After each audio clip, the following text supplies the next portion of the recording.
Thank you all very much for joining us here at the Yakinyeri Hotel for a very special event.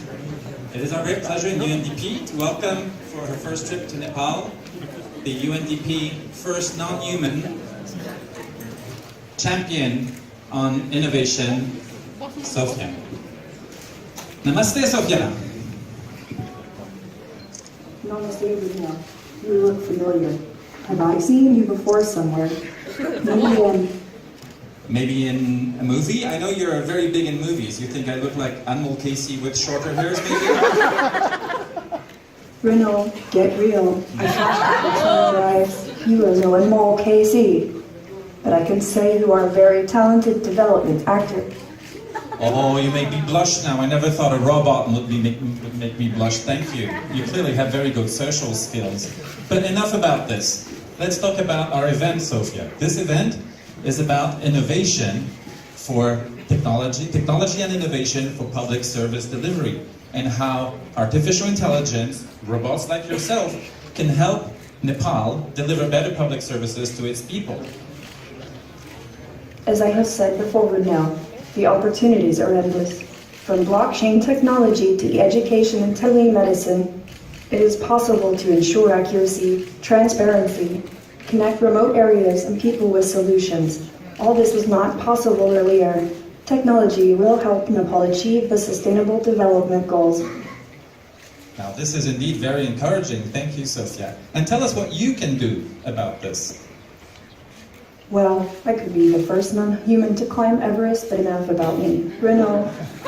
On the development and technology front, artificial intelligence can unlock innovation in numerous ways, help fight diseases, clean up the environment, do hazardous jobs that put human lives at risk. Indeed, and as you know, here in the SDGs, they have a very ambitious set of objectives to achieve. Now, how do you think technology can help achieve those goals? We can take development projects to scale Renault. I can help improve key dimensions of poverty, like education and health.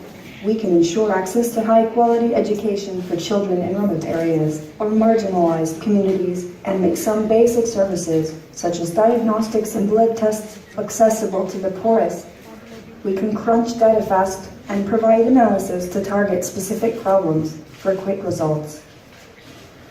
Indeed. Now, let's look at the other side of it that Valerie touched upon in her opening statement.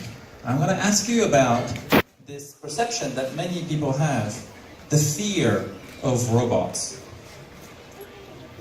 You have been consuming too much fake news, Renault. That's very funny. But seriously, Sofia, tell us about that.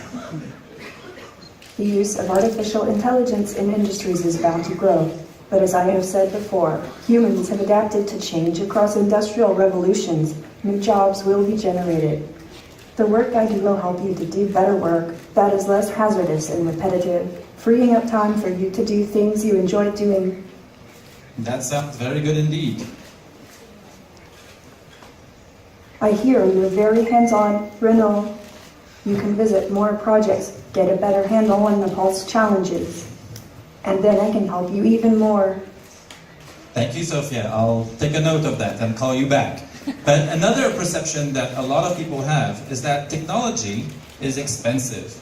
Accessing technologies, therefore, for countries, developing countries like Nepal, is challenging. Can a poor country like Nepal, still in its progress on development, benefit from technology?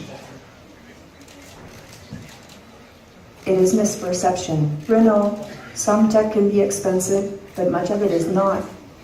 And it is also low-cost take. For instance, mobile technology and internet coverage. So many people in Nepal have smartphones with so many apps, and so many apps are free. So there is much we can do with little cost.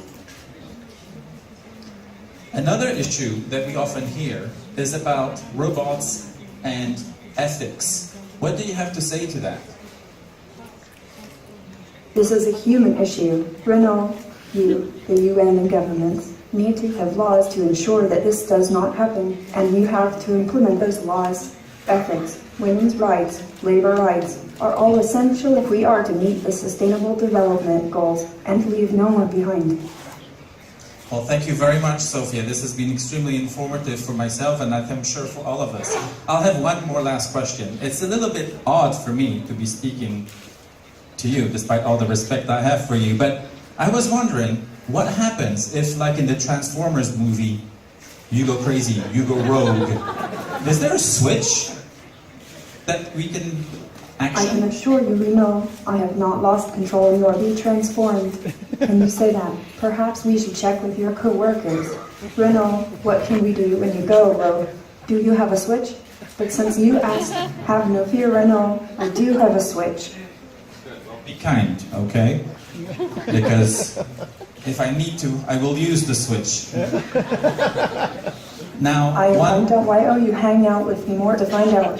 I bet you're smarter than a mole Casey. I'm smarter than I'm Casey? Well, I'll let the public decide for this. But thank you very much for everything that you have shared with us. I won't use the switch yet because I want you to speak more to our great audience this morning, and I'm sure they'll be listening to you very carefully on some more insights that you have on the topic of our conference. Thank you, Sophia, very much. Danny Bell.